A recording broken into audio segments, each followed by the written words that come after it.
Same thing నిన్న కేసీఆర్ గారిని phone tapping పిలిచిన తర్వాత కూడా మళ్ళా వర్కింగ్ ప్రెసిడెంట్ కేటీఆర్ గారు మాట్లాడుతూ అనేకమైన అంశాలు చెప్పారు. విచారణకు పిలవడం నేరము ఘోరము అన్నట్టుగా మాట్లాడినారు. నేనేమంటున్నా, ప్రజా జీవితంలో ఉన్నప్పుడు అనేకమైన అంశాలు ఉంటే వాటి కాన్సిక్వెన్సెస్ ఫేస్ చేయాల్సి వస్తుంది. సో ట్రాన్స్పరెంట్గా విచారణ కొనసాగడానికి అందరం కూడా సహకరించి ఈ అంశాన్ని ఎంత తొందరగా క్లోజ్ చేస్తే అంత మంచిది. Thank you.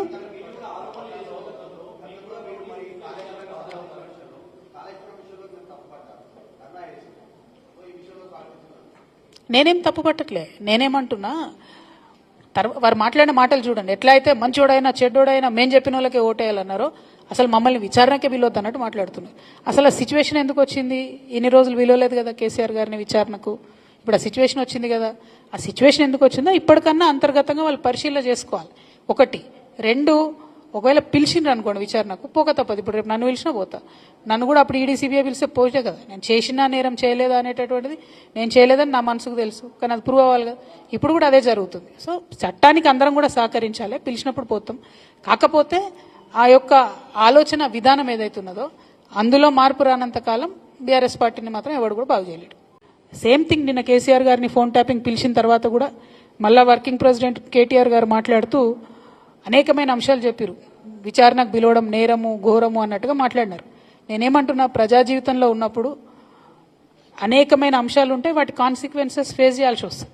సో ట్రాన్స్పరెంట్గా విచారణ కొనసాగడానికి అందరం కూడా సహకరించి ఈ అంశాన్ని ఎంత తొందరగా క్లోజ్ చేస్తే అంత మంచిది. Thank you.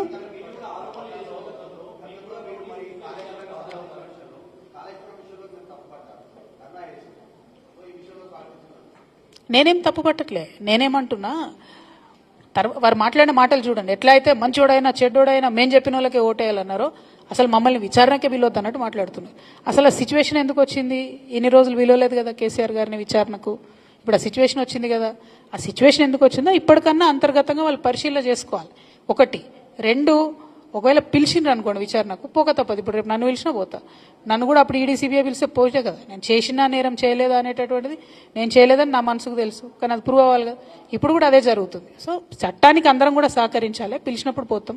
కాకపోతే ఆ యొక్క ఆలోచన విధానం ఏదైతున్నదో అందులో మార్పు రానంత కాలం బీఆర్ఎస్ పార్టీని మాత్రం ఎవడు కూడా బాగు చేయలేడు. సేమ్ థింగ్ నిన్న కేసీఆర్ గారిని ఫోన్ ట్యాపింగ్ పిలిచిన తర్వాత కూడా మళ్ళా వర్కింగ్ ప్రెసిడెంట్ కేటీఆర్ గారు మాట్లాడుతూ అనేకమైన అంశాలు చెప్పారు. విచారణకు పిలవడం నేరము ఘోరము అన్నట్టుగా మాట్లాడినారు. నేనేమంటున్నా, ప్రజా జీవితంలో ఉన్నప్పుడు అనేకమైన అంశాలు ఉంటే వాటి కాన్సిక్వెన్సెస్ ఫేస్ చేయాల్సి వస్తుంది. సో ట్రాన్స్పరెంట్గా విచారణ కొనసాగడానికి అందరం కూడా సహకరించి ఈ అంశాన్ని ఎంత తొందరగా క్లోజ్ చేస్తే అంత మంచిది. Thank you.